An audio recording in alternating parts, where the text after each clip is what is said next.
Martainville est d'abord élève au collège Louis-le-Grand. Âgé de 17 ans, il était rédacteur au Postillon des Armées. Un article ayant critiqué la loi du maximum. Toute l'épique du journal fut arrêtée et comparut devant le tribunal révolutionnaire, où il aurait répondu au président qu'au final qu'il appelle de la sorte. Alphonse Louis Dieudonné de Martainville, pardon, citoyen président. Martainville tout court, je suis ici pour être raccourci et non pour être allongé. Fervent royaliste, il fait partie, sous le directoire, de la jeunesse dorée active lors de la réaction thermidorienne et encensée par le parti réactionnaire, en 1802. Il fait partie de la goguette Les Déjeuners des garçons de bonne humeur, aux côtés de 10 autres chansonniers, Dumagnan, Desaugiers, Étienne, Francis, Gosse, Ligier, Morel, Servière, Séverin, et 3 musiciens, Plantade, Perçuy et Piccini-fils. Sous l'Empire, il ne s'occupe que de théâtre, et aussi de chansons, aux côtés de Carmouche, Frédéric de Courcy, Armand d'Artois, Dussaulchois de Bergemont et Montperlier. Il participe à la goguette des soupers de Montmousse, fondée par Pierre-Joseph Charin en 1813. En 1814 à 1815, il commence une activité politique. Partisan inconditionnel de la royauté, rédacteur du Journal de Paris, de la Quotidienne, de la Gazette de France. Il ne trouve pas ses journaux assez hardis et fonde en 1818 le Drapeau blanc. De vol, -8°.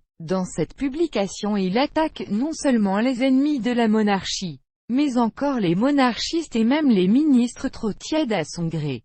Traduit plusieurs fois en justice par le ministère public. Abandonné par ses lecteurs, il cesse la publication de son journal et se retire des luttes de la politique. Ses écrits joignent, à l'extrémisme de ses opinions, la verve et l'esprit. Ses traits se retrouvent, unis à une vive gaieté, dans les pièces qu'il donne sur divers théâtres, et qui sont presque toutes des vaudevilles.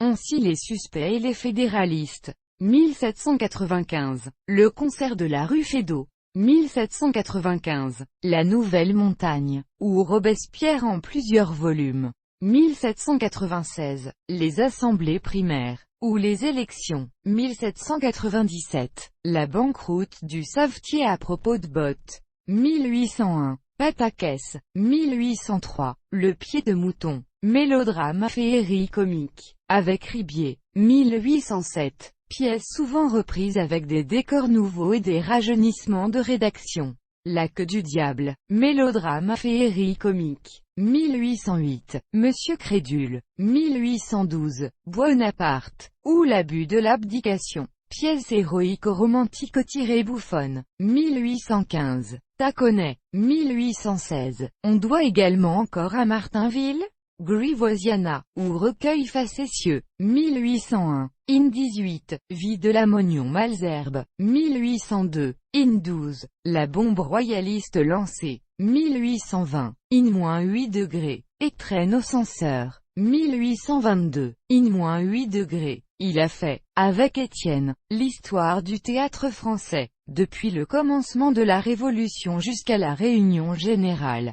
Paris, 1803. 4 vols. In 12.